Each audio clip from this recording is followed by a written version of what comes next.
E sabemos que o Senhor falará conosco. Sabemos que há uma palavra que o Senhor entregou para esta casa. Fale conosco em nome do Senhor Jesus. Aplauda Jesus, irmãos. Sua água aqui está dando. Glória a Deus. Meus irmãos, desejo cumprimentá-los com a paz do Senhor Jesus. Quantos estão alegres aqui essa noite? Quero agradecer a Deus pela oportunidade honrosa de estar fazendo uso da tua palavra e agradecer também a Deus pela vida do pastor Alex, pastora Tamara, pela honrosa oportunidade de estar fazendo parte dessa festa. Eu cheguei aqui, o pastor Alex falou assim: o senhor prega para as pessoas, porque eu acho que está frio, e eu acho que, não sei não, mas acho que o pessoal não vai vir não, e eu acho que o pessoal não veio mesmo não, viu, Alex? A igreja está bem vazia, né? Acho que ficaram todo mundo em casa. Vocês vieram ou não? Coisa linda. Vou dar crente. E eu até brinquei com o pastor Alex que infelizmente a gente está atravessando um momento tão difícil que algumas pessoas, antes mesmo de fazer uma agenda, eles procuram saber qual é a quantidade de público que vai ouvi-lo, é ou não é? E tem pregadores que se sentem maiores do que Jesus, porque Jesus pregou para uma única mulher à beira de um poço, e é o mesmo Jesus que pregou para uma multidão em Mateus capítulo 5. Então, quando eu nego pregar para um público pequeno, que para mim eu julgo ser pequeno, estou querendo ser mais do que Jesus. Então é importante que você veio adorar a Deus com desprendimento, deixou tudo para estar aqui, porque você faz parte dessa festa, dessa história, e eu sei que Deus vai continuar nos abençoando. Quem crê assim, aplauda Jesus, porque Ele merece.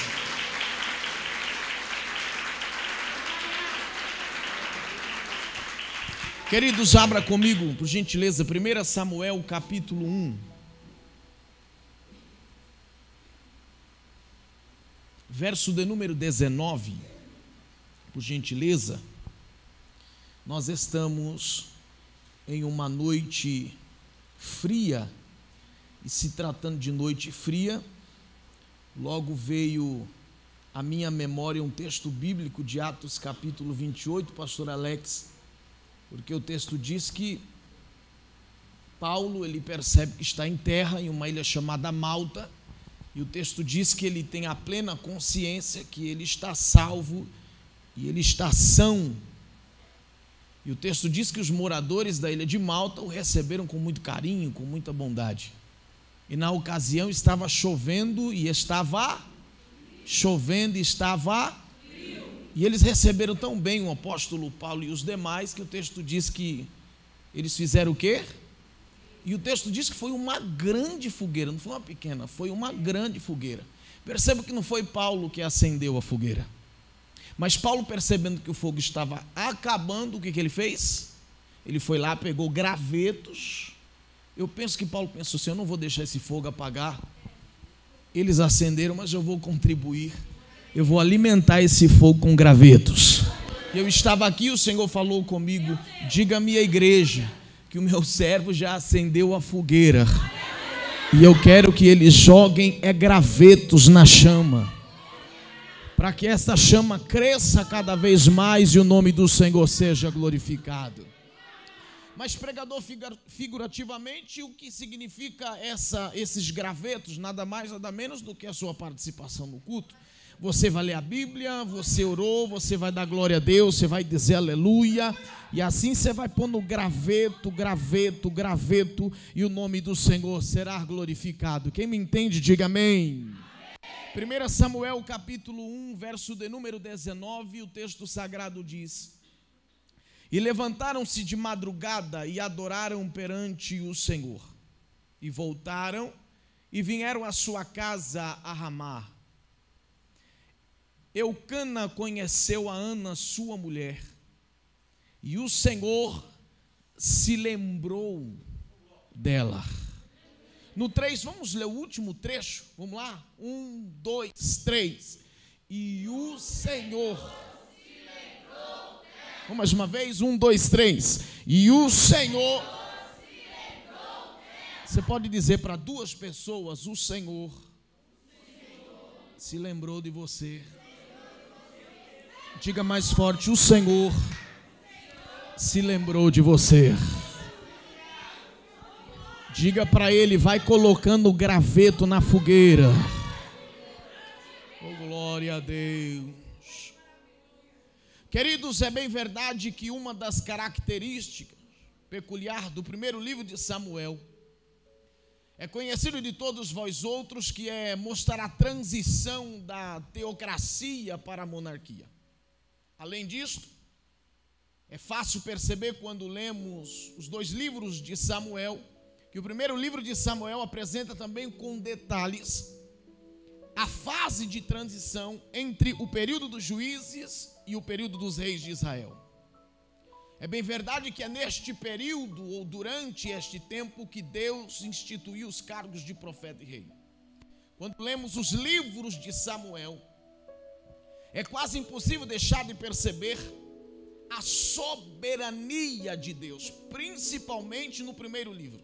Aliás, se você fizer a leitura do primeiro livro de Samuel, você vai encontrar exemplos luminosos acerca da soberania de Deus. O primeiro exemplo, eu falo sobre a intervenção em favor de Ana e a sua contínua fertilidade. Essa foi uma intervenção da soberania de Deus. Você vai ler isso no capítulo 1 e no capítulo de número 2. O segundo exemplo é a captura e a volta da arca para Israel. Se você olhar do capítulo 4 ao 7, você vai observar que é nesta ocasião que Deus soberanamente humilha um deus da época filisteu chamado Dagon. E segundo o texto bíblico, ele é lançado em terra diante da arca da aliança. E o texto diz que a sua cabeça é quebrada e suas mãos são tiradas de si, como um sinal de impotencialidade deste Deus pagão diante da soberania do Deus Todo-Poderoso, provando que só Deus é o Todo-Poderoso, só Deus é soberano. Um terceiro exemplo sobre a soberania de Deus no livro de 1 Samuel é a escolha de Saul como rei, bem como a rejeição de Saul como rei de Israel. Se você ler o capítulo 8 de 1 Samuel até o capítulo 15, ao verso 35, você vai ver que soberanamente é Deus quem escolhe Saul, bem como também é Deus que rejeita Saul como rei. O quarto exemplo é a escolha de Davi como rei de Israel. Este é um grande exemplo da soberania de Deus no primeiro livro de Samuel. E eu acho isso impressionante, porque se você ler 1 Samuel, capítulo de número 16, você vai olhar Deus dando uma ordem a Samuel: vai à casa de Jessé e unge Davi a rei, unge o menino a rei, unge o jovem a rei. Você vai perceber que Deus não pede opinião a Samuel, Deus não convoca uma reunião pedindo opinião de terceiros, se unge ou não, se Davi é ou não a pessoa correta para exercer este reinado. Pelo contrário, ele diz: vai e unge, porque quando Deus decide fazer alguma coisa, como ele é soberano, ele não pede opinião para ninguém e nem convoca a reunião. Quando ele decide fazer alguma coisa, ele faz porque ele é soberano e ele é Deus. Quem pode levantar a mão e dizer glória a Deus? Queridos, eu preciso dizer que Deus, ele é soberano. Ele é o Altíssimo, o Senhor dos céus e da terra. Falar que Deus é soberano é expor que ele não é sujeito a ninguém, não é influenciado por nada. Deus é absolutamente independente. Ele age como lhe apraz e ninguém pode frustrá-lo e nem impedir os seus planos. Por isso eu vim aqui neste congresso, nesse dia solene, nessa festa, dizer: Descansa, porque Deus é quem ocupa o trono do universo. É Deus quem está dirigindo todas as coisas segundo o seu propósito. E é diante desta verdade que o salmista quem declara no Salmo 141, verso 8: Senhor, em ti confio. É maravilha. Você pode dizer pelo menos para duas pessoas: Deus é soberano. Diga mais forte: Deus é soberano. Ninguém consegue frustrá-lo, nem impedi-lo. Aquilo que ele prometeu ao teu respeito, aquilo que ele prometeu concernente ao teu casamento, a tua casa, os teus projetos, os teus empreendimentos, Deus lhe trouxe aqui essa noite para dizer: descansa, porque nenhum dos meus planos, nenhum dos meus propósitos serão frustrados. Ninguém vai impedir. Eu vou cumprir tudo na tua vida e o meu nome vai ser glorificado. Só quem crê na soberania de Deus. Mas pregador, estamos atravessando um período difícil, há uma transição política que não queríamos, é bem verdade que não queríamos, mas o que é relevante dizer aos senhores é que independente da mudança política, Deus continua sendo soberano e Ele continua ocupando o trono do universo. Fica tranquilo, porque a vitória é nossa em nome de Jesus. Quem crê nisso, aplaude a Jesus bem forte, porque Ele merece.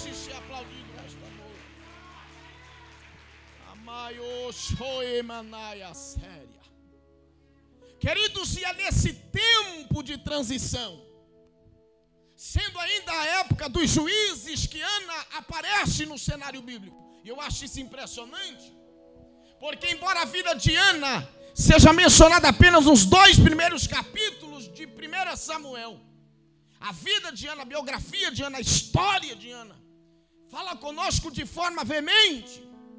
E permanece Ana até hoje como um exemplo. Exemplo do que, pregador? Exemplo de devoção, exemplo de sacrifício. Ana é quem nos ensina o que significa o verdadeiro compromisso com o Senhor do universo, apesar das circunstâncias adversas. Porque apresentar a Deus uma verdadeira devoção, apresentar a Deus um verdadeiro sacrifício, enquanto as coisas estão caminhando como planejado, é fácil. Agora eu quero ver você manter essa mesma devoção, manter esse mesmo sacrifício por Deus e pela sua obra, quando as coisas não andam como você planejou. Continue servindo a Deus, continue dedicando a sua vida ao Senhor, porque eu estava em casa e Deus falou comigo: diga à minha igreja que eu se lembrei deles. Quem crê nisso, adore a Jesus por um minuto ininterrupto esta noite. Queridos, a primeira coisa que eu quero compartilhar convosco, se tratando de Ana, é o sofrimento de Ana. Se os senhores fizerem a leitura de 1 Samuel capítulo 1, todos os senhores hão de perceber que Ana foi quem sofreu o que chamamos de pressão interna. E a primeira informação que temos na Bíblia Sagrada sobre Ana está logo na abertura do primeiro livro de Samuel. 1 Samuel capítulo 1, verso 2, olhe na sua Bíblia por gentileza. O texto bíblico diz que ela não tinha filhos.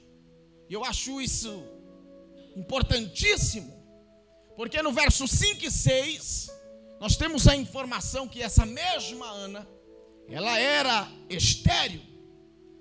E se tratando de esterilidade neste período bíblico, era algo vergonhoso. E eu posso dizer aos senhores com toda a base bíblica, que uma mulher sem filhos neste período era uma mulher tratada por essa sociedade como uma mulher fracassada. Aliás, algumas pessoas atribuíam a uma mulher estéril um juízo divino por algum pecado oculto. Aliás, a esterilidade neste período configurava um embaraço social, inclusive para o seu marido. Mas percebam os senhores, que a pressão interna que Ana estava sofrendo era tão grande, mas tão grande, que 1 Samuel, capítulo 1, verso 7, olha na sua Bíblia, diz que ela chorava e não se alimentava. O texto está nos provando que Ana estava abalada emocionalmente. O verso de número 10 de 1 Samuel diz que ela estava com a alma amargurada, e o texto diz que ela chorava muito. Olha a pressão interna. No verso de número 13 de 1 Samuel, capítulo 1, encontramos a informação que a única força que ela tinha, segundo o texto bíblico, sofrendo toda essa pressão interna, a única força que ela tinha era para mover os lábios. E no verso de número 15 de 1 Samuel, capítulo de número 1, ela olha para o sacerdote ali, autoridade religiosa da época, e diz que estava atribulada de espírito. Meu Deus do céu. Agora percebam, os senhores, que mesmo Ana, amargurada, sofrendo esta pressão interna gerada por esta esterilidade, não encontramos, você pode ler 1 Samuel capítulo 1 e capítulo de número 2, não encontramos nenhum comentário negativo relacionado a Ana. Me refiro a murmurações. E eu posso dizer aos senhores que certamente havia muitos questionamentos na sua mente. Mas perceba que nada disso foi capaz de abalar sua confiança em Deus. Emocionalmente abalada, mas espiritualmente inabalável.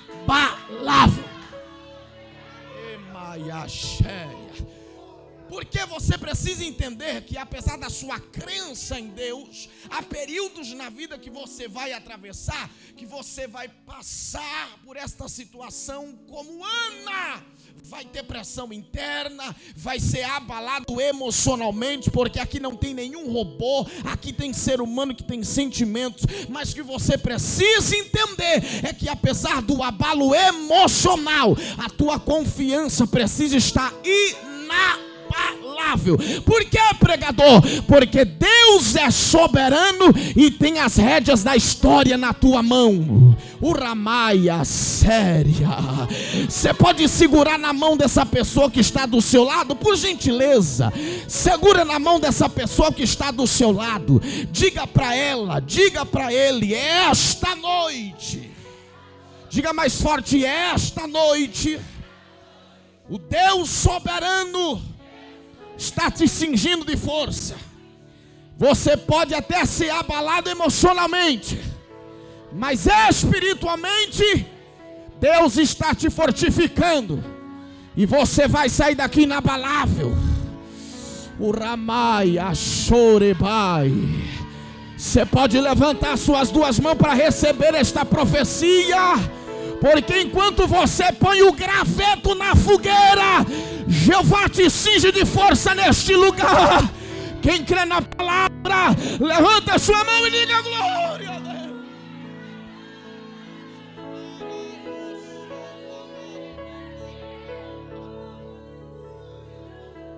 Queridos, acompanhe isso comigo, pelo amor de Deus. Se você fizer a leitura de 1 Samuel capítulo 1, você vai observar que mesmo sofrendo pressão interna, o texto bíblico prova-nos que esta Ana, mesmo sofrendo pressão interna, ela acompanhava o seu marido, está aí no capítulo 1, de ano em ano, até Siló, local onde estava localizado o tabernáculo neste período, e aonde eram oferecidos sacrifícios a Deus. Olhe para cá e não perca isso. Perceba que é Ana que, apesar das circunstâncias adversas, ela tem força, coragem, fé, confiança para obedecer todas as ordens de Deus em relação às festas judaicas citadas em Deuteronômio 16:16. Eu aprendo com Ana, olhe para cá e multiplique a sua atenção, que todos nós, independentemente de quem seja, podemos enfrentar momentos de esterilidade em nossa vida. Eu preciso dizer isso. E quando eu digo que nós podemos enfrentar período de esterilidades na vida, eu estou falando de situações em que parece que nada nasce em nosso dia a dia, nada nasce em nossa vida pessoal, nada nasce em nossa vida profissional e ministerial. Mas a exemplo de Ana, eu preciso encorajá-los e dizer isso. Persevera em oração, mantenha a tua chama, o teu relacionamento vivo com Deus, pois as nossas orações, eu aprendo isso com Ana, abrem o caminho para que Deus possa trabalhar. Aí, choremande oregal. Pregador, eu sei que eu preciso orar, eu sei que eu preciso manter o meu devocional com Cristo, mas a pressão interna é tão grande. Pregador, o senhor está pregando e eu estou vivendo esta mensagem, porque há alguns anos nada nasce na minha vida pessoal, profissional e ministerial. Deus lhe trouxe aqui essa noite para dizer: eu vou te cingir de força, eu vou te dar força, e fica tranquilo, porque eu me lembrei de você, e o dia da tua vitória está chegando, e o meu nome vai ser glorificado. Quem pode receber esta palavra dizendo glória a Deus?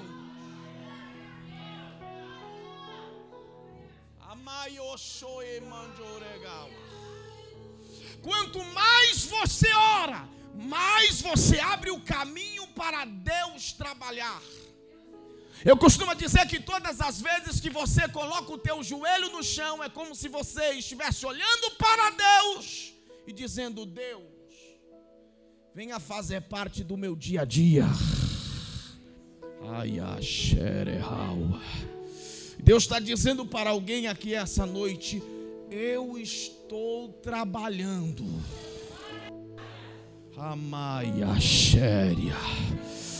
Eu estou trabalhando ao teu favor.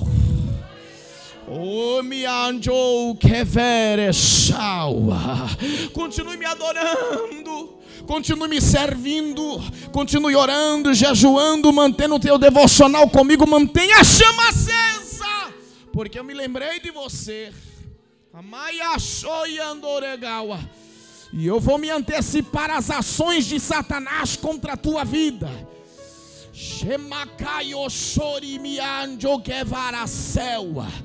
E eu, Senhor, vou fazer um milagre tão grande na tua vida, que o seu testemunho vai passar as fronteiras. Que maia séria.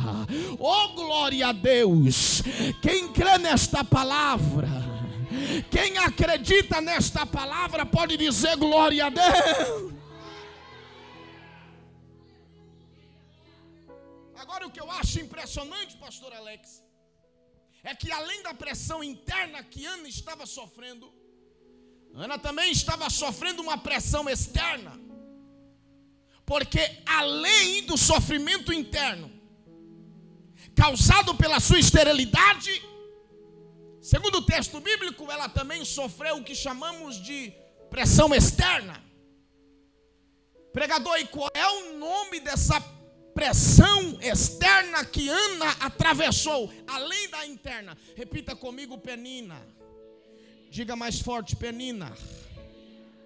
Se você ler o verso de número 6 de 1 Samuel capítulo 1, a informação que temos de Penina é que Penina era rival de Ana. E eu acho isso impressionante na Bíblia.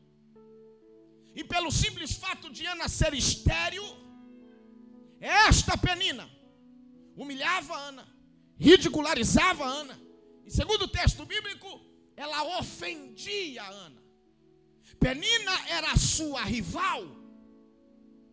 Penina, sabe o que ela queria? Fazer com que Ana perdesse a estabilidade, levando-a a lamentar e murmurar do Deus de Israel. E eu preciso dizer isso com base nesse texto bíblico, que não podemos impedir que outras pessoas nos critiquem justamente, mas podemos escolher como Ana, reagir ou não sobre as palavras nocivas. Eu vou falar tudo. E eu te faço uma pergunta essa noite. Você no lugar de Ana, sendo perseguido ou perseguida, tendo uma rival chamada Penina, qual seria a sua reação? Ai, oh, glória a Deus. Olha que Deus falou para mim aqui agora. Diga à minha igreja que eu estou mexendo no temperamento de crente aqui esta noite.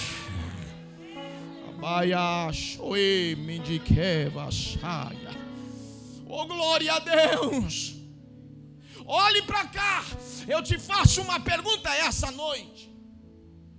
Tem pessoas te criticando injustamente?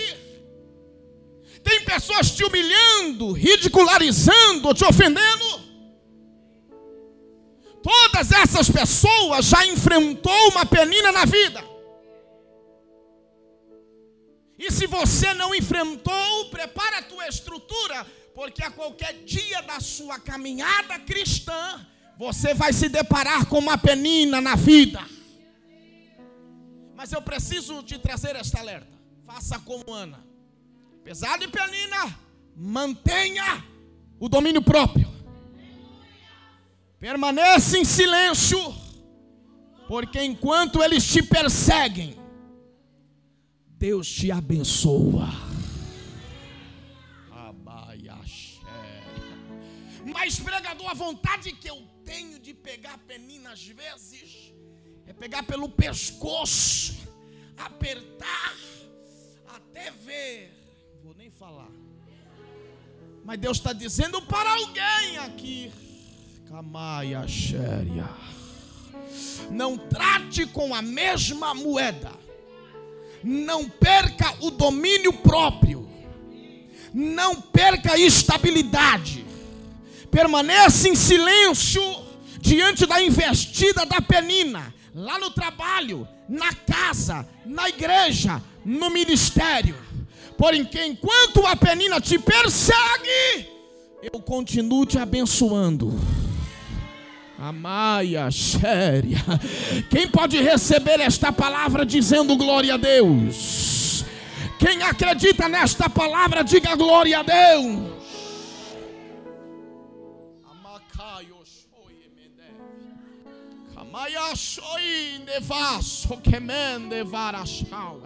Oh, glória a Deus. Queridos, eu olho para a vida de Ana e eu começo a perceber que nós podemos passar por situações semelhantes. Nós podemos atravessar momentos de pressões internas e de pressões externas. Aliás, ninguém, mesmo sendo cristão, mesmo servindo a Deus, está isento de atravessar períodos difíceis na vida. Se você abrir o Salmo 34, verso 19, o salmista diz que muitas são as aflições do justo. E nós precisamos entender que o sofrimento para o cristão tem proveito. Pregador, e qual é o proveito para o cristão? Se você abrir 1 Pedro capítulo 5, verso 10, diz que o proveito do sofrimento para o cristão é aperfeiçoar, firmar, fortificar e fundamentar. E é Paulo, quando está ditando a carta aos Romanos a Tércio, que em Romanos 8, 18 ele diz: porque tenho para mim por certo que as aflições deste tempo presente não são para comparar com a glória que em nós há de ser revelada. Em outras palavras, Paulo estava encorajando os romanos, dizendo: pelo amor de Deus, não compare os tempos difíceis de hoje com os bons tempos que virão. Você pode dizer pelo menos para duas pessoas: os tempos bons estão chegando. Diga, aguenta a pressão. Diga, aguenta a pressão. Diga: aguenta a pressão, porque os tempos bons estão chegando. Calabaia séria. Apesar das peninas, aguente a pressão, não saia do barco, permaneça firme, confiante em Deus, porque os tempos bons estão chegando e o nome do Senhor será glorificado. Só quem crê nesta palavra, levanta as duas mãos para cima e diga: glória a Deus.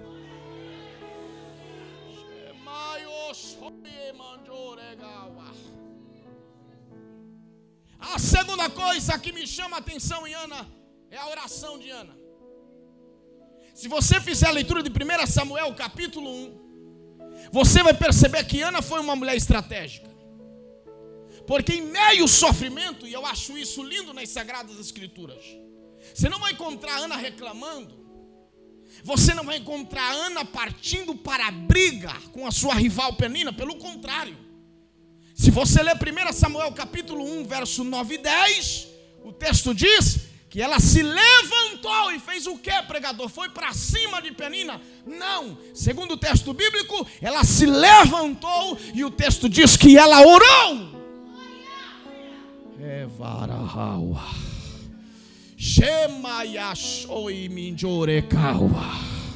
Oh, glória a Deus. Eu vou falar aqui que Deus falou comigo aqui agora. Você sabe por que tem crente que não consegue vencer os conflitos da vida? Porque está orando pouco. Porque crente que ora muito não tem tempo para dar atenção para quem não quer vê-lo bem. Coiemaia séria. Oh, glória a Deus, eu estou pregando e o Espírito Santo está me incumbindo a profetizar. Cabaia séria. Deus vai te colocar de pé como colocou Ana, e vai te dar força a partir do dia chamado hoje. Para quê, pregador? Para orar. Mas, pregador, eu já oro. Você vai passar a orar mais. E você vai ver que quanto mais você ora, menos tempo você tem para olhar para aqueles que te perseguem, que te criticam. Deus lhe trouxe aqui esta noite.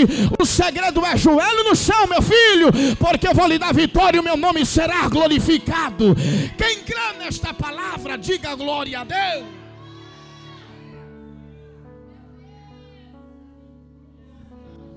Queridos, eu fico olhando para Ana, e Ana, no sentido de vida, nos dá uma lição muito importante.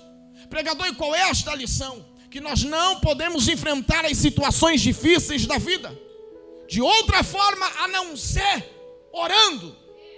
A não ser orando. Porque todas as vezes que o problema surge e eu oro diante dos problemas, é como se eu estivesse levando para Deus o meu problema e dizendo: Deus está aqui, eu não posso, mas o Senhor pode. Deus, eu não faço, mas o Senhor faz.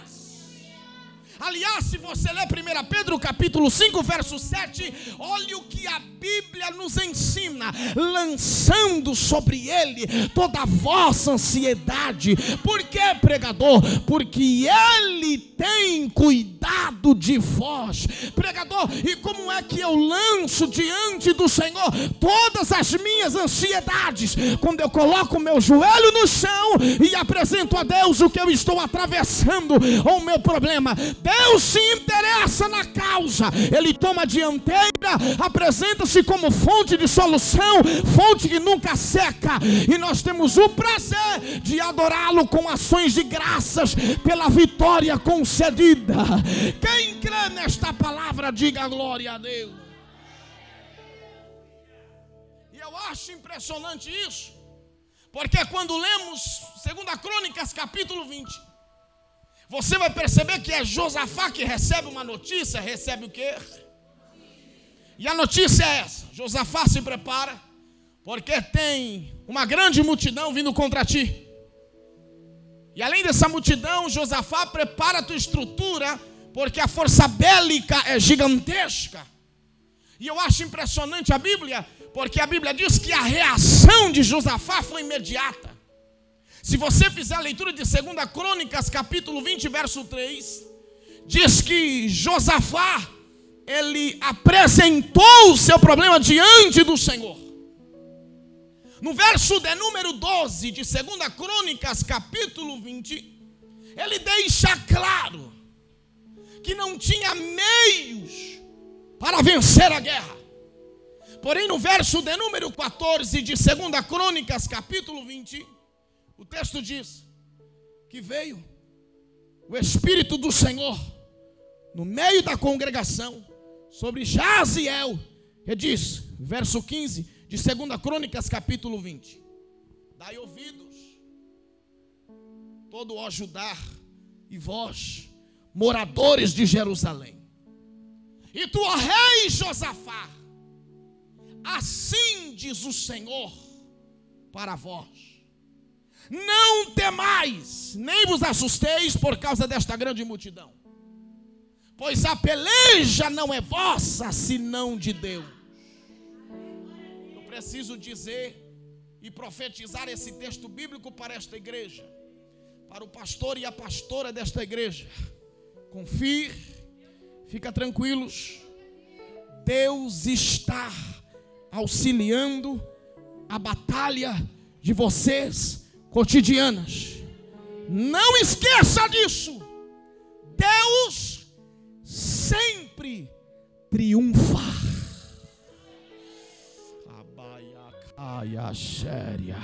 Você pode dizer para alguém: Deus sempre triunfa.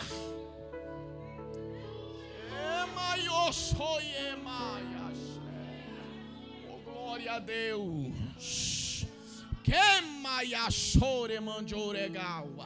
Minha santa, você pode levantar as duas mãos assim, a de trás. Se coloque de pé, por gentileza, por um minuto, por gentileza. Quem aqui crê nos dons espirituais?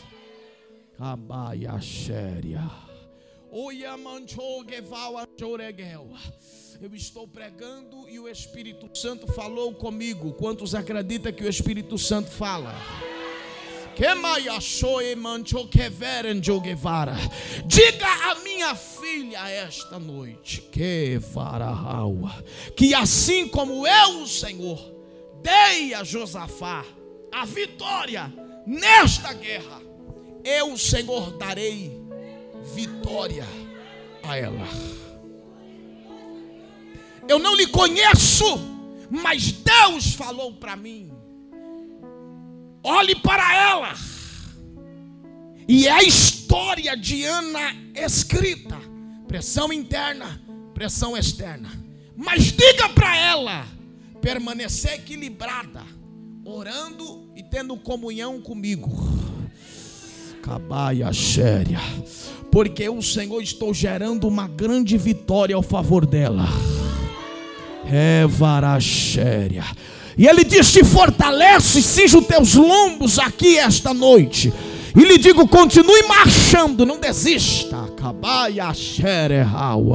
Porque maior do que o momento que você está atravessando, sou eu para lhe dar vitória, diz o Senhor. Quem aqui crê na vitória dessa serva do Senhor?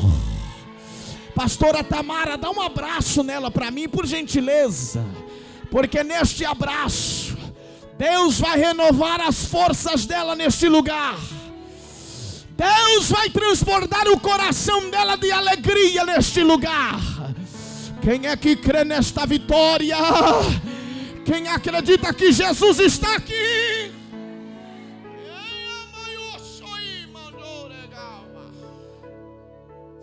Glória a Deus, abrace ela bem forte, abraça ela bem forte.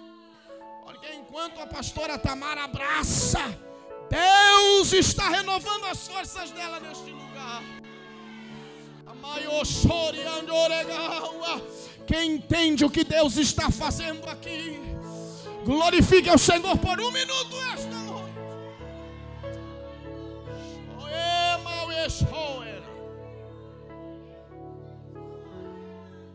Meu Deus,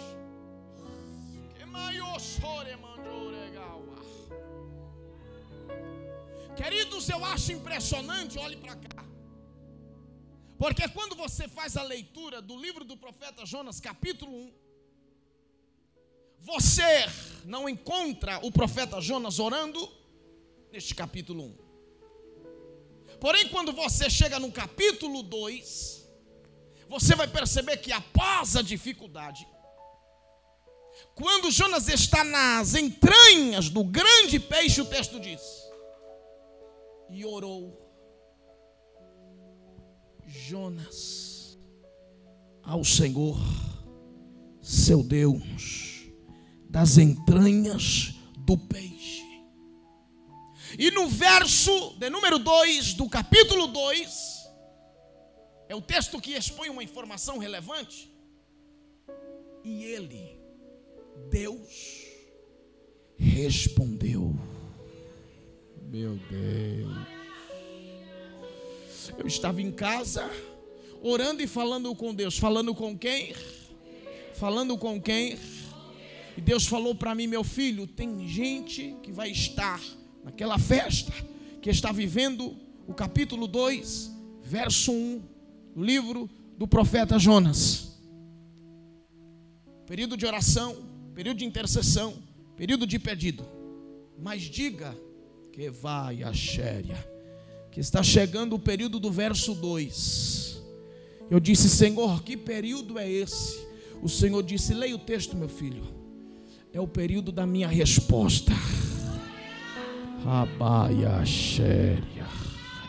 Diga que o período, diga, meu filho, que o período das entranhas do peixe está passando.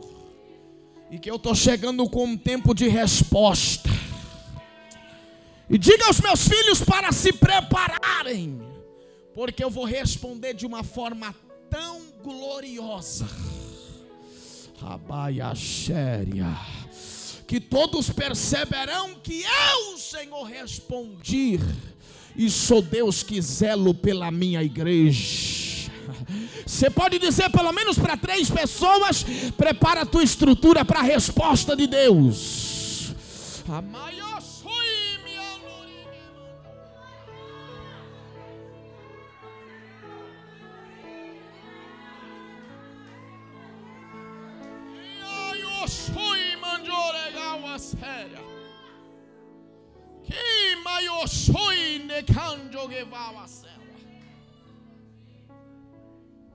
Perceba, os senhores, que quando se trata de Ana, você vai perceber que Ana, ela ora de forma certa. E além de orar de forma certa, segundo o texto bíblico, ela ora a pessoa certa. Pregador, como assim? Basta você ler o capítulo 2 e observar como Ana se dirigiu a Deus, destacando os seus atributos. 1 Samuel capítulo 2, verso 1, em sua oração ela diz Senhor. Em 1 Samuel capítulo 2, verso 2, ela diz santo. Em 1 Samuel capítulo 2, verso 3, ela diz sábio. Em 1 Samuel 2,6, ela diz soberano. Em 1 Samuel 2,7, ela diz dono das riquezas. Em 1 Samuel capítulo 2, verso 10, ela diz tu és juiz. Orou a pessoa certa ou não? Orou a pessoa certa ou não? Orou a pessoa certa ou não? E por que você está desconfiado? Desconfiada que a sua oração não será respondida? Se a tua oração está destinada à pessoa certa, e eu quero crer que sim, descansa. Deita tranquilo. Coloque a cabeça naquele travesseiro. Desculpa a expressão. Pode roncar. Porque o tempo da resposta de Deus está chegando. Você crê nisso? Você crê nisso? Aquela santa que está lá no fundo da igreja, na penúltima fileira de cadeira, que está encostada assim na parede, se coloca de pé. Você, moça, isso, que está com a mão na boca, Quem crê que Jesus está aqui? Quem crê que Jesus está aqui? Ai, oxoe me andoregal. Tem momentos da vida que a gente não quer que as pessoas saibam o que estamos atravessando ou o que nós estamos passando. Mas ainda que a gente tenta esconder das pessoas o que estamos atravessando, não tem como esconder de Deus. E Deus lhe trouxe aqui para esta festa para dizer: prepara-te, porque assim como esta igreja está celebrando uma festa no dia chamado hoje, você vai celebrar uma grande festa na tua vida. Mostra-me, Deus, uma palavra de salvação. E Ele diz: descansa, porque o meu espírito é imutável. Ele continua o mesmo, convencendo o homem e a mulher do juízo e do pecado. E Ele diz: prepara a tua estrutura, Camaia Xéria, porque eu, o Senhor, como fiz lá no vale de ossos secos, vou fazer um reboliço tão grande, tão grande, tão grande. Algumas coisas que me serão complicadas de entender, mas fica tranquila, porque o que é complicado hoje, eu, o Senhor, amanhã eu vou descomplicar. E saberás que foi eu, Senhor, que fiz tudo isso, para que a tua casa se rendesse diante dos meus pés. Oh, glória a Deus! Quem é que crê na vitória da serva do Senhor? Pode levantar a tua mão e dizer: Senhor, eu creio. Quem pode aplaudir a Jesus com alegria esta noite?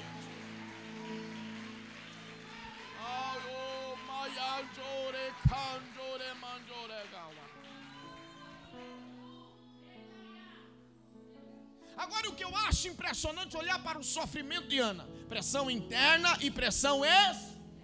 Olhar para Ana mesmo atravessando este período, tendo uma vida de devoção a Deus, orando e não cedendo à perseguição da sua rival Penina. O verso de número 19, do capítulo de número 1 de 1 Samuel, eu acho isso impressionante, porque mesmo sofrendo pressão interna e externa, e orando a Deus, com persistência, mesmo atravessando circunstâncias adversas, o que eu acho impressionante é o resultado desta devoção, porque o verso de número 19 do primeiro capítulo do primeiro livro de Samuel diz que o Senhor, eu acho isso impressionante, se lembrou de Ana.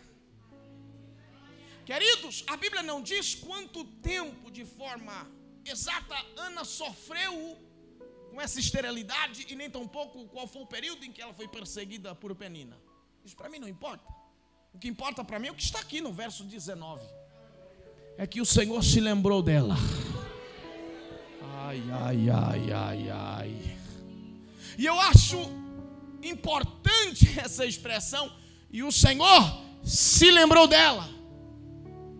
Porque este verbo aqui, lembrar, atribuído a Deus, em um sentido teológico, é uma figura de linguagem que chamamos de antropopatia, que é atribuir a Deus sentimentos humanos.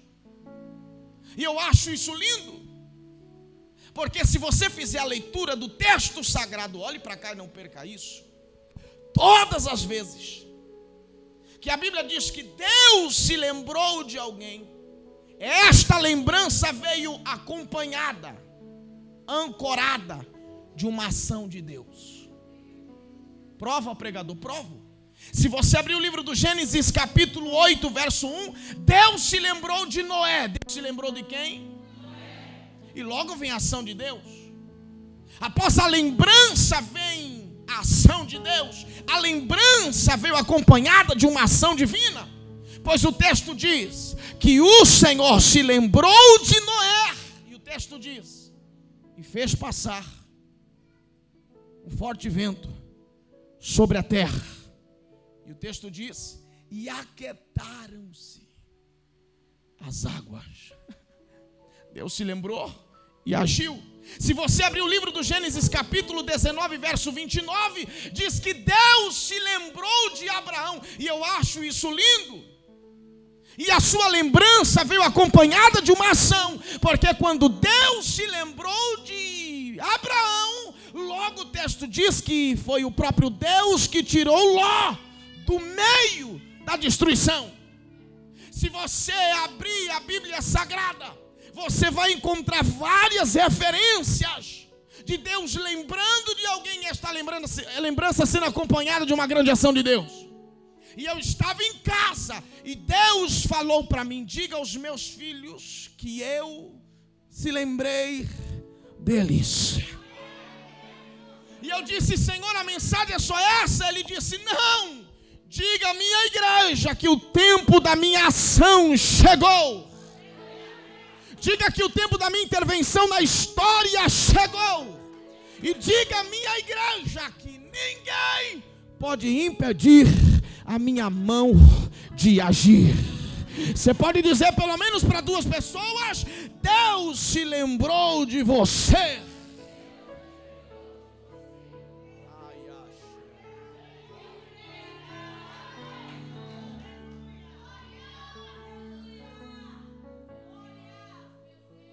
Diante de tudo que Deus fez por Ana, a única coisa que restou a Ana, sabe o que foi? 1 Samuel capítulo 2. Ter uma alma agradecida.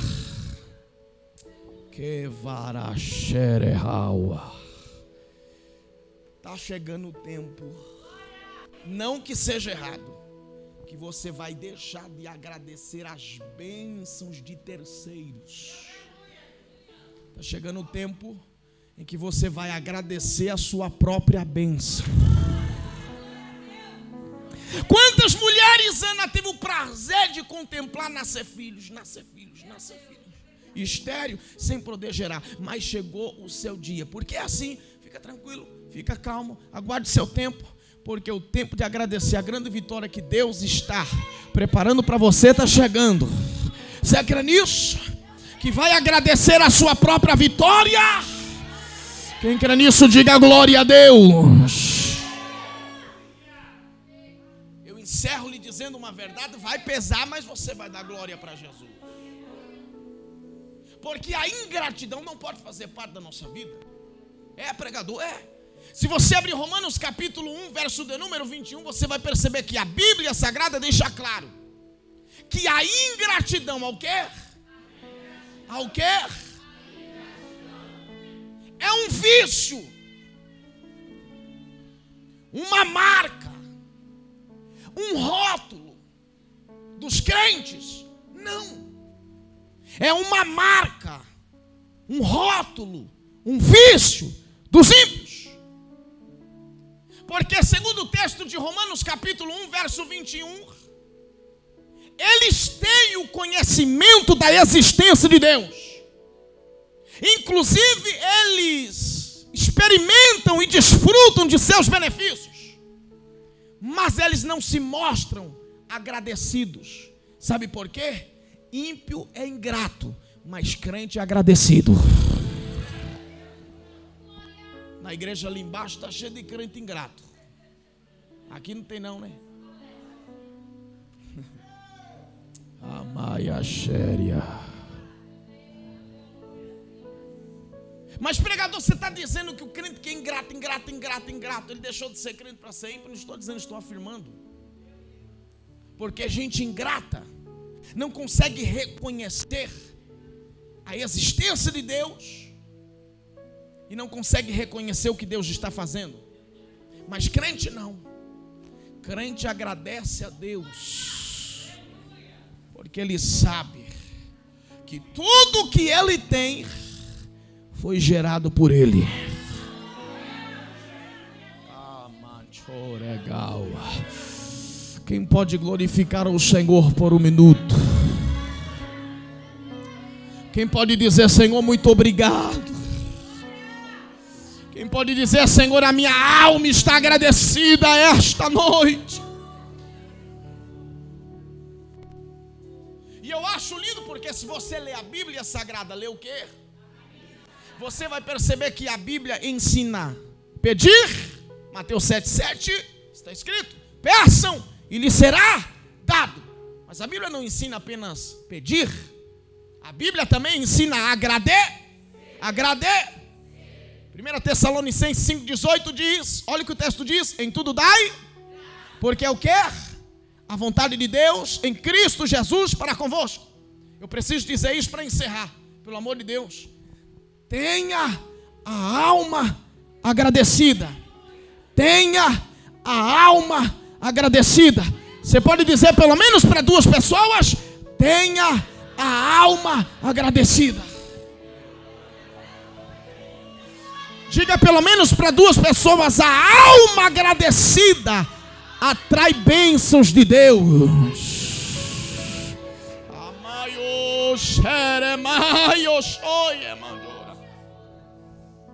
Qual foi o texto de abertura desta festa hoje? Qual foi o texto? Quem lembra? Qual foi o texto? Qual foi o texto? Salmo o quê? Salmo o quê? Você já percebeu que no Salmo 103, e aqui eu quero orar por vocês, Davi, em uma atitude de reconhecimento e gratidão a Deus pelos benefícios e favores graciosos de Deus, ele diz: bendize, ó minha alma, ao Senhor, e tudo que há em mim, bendiga o teu santo nome. Sabe o que eu acho impressionante nesse texto? É que a expressão ó minha alma indica a individualidade do salmista em agradecer a Deus. Em outra linguagem, o salmista, ele não está preocupado se o seu vizinho tem um espírito de gratidão. Ele diz: eu não sei os que me cercam, mas a minha alma, eu não sei se eles têm motivos, mas eu tenho a minha alma. Quem pode se colocar de pé dando glória para Jesus?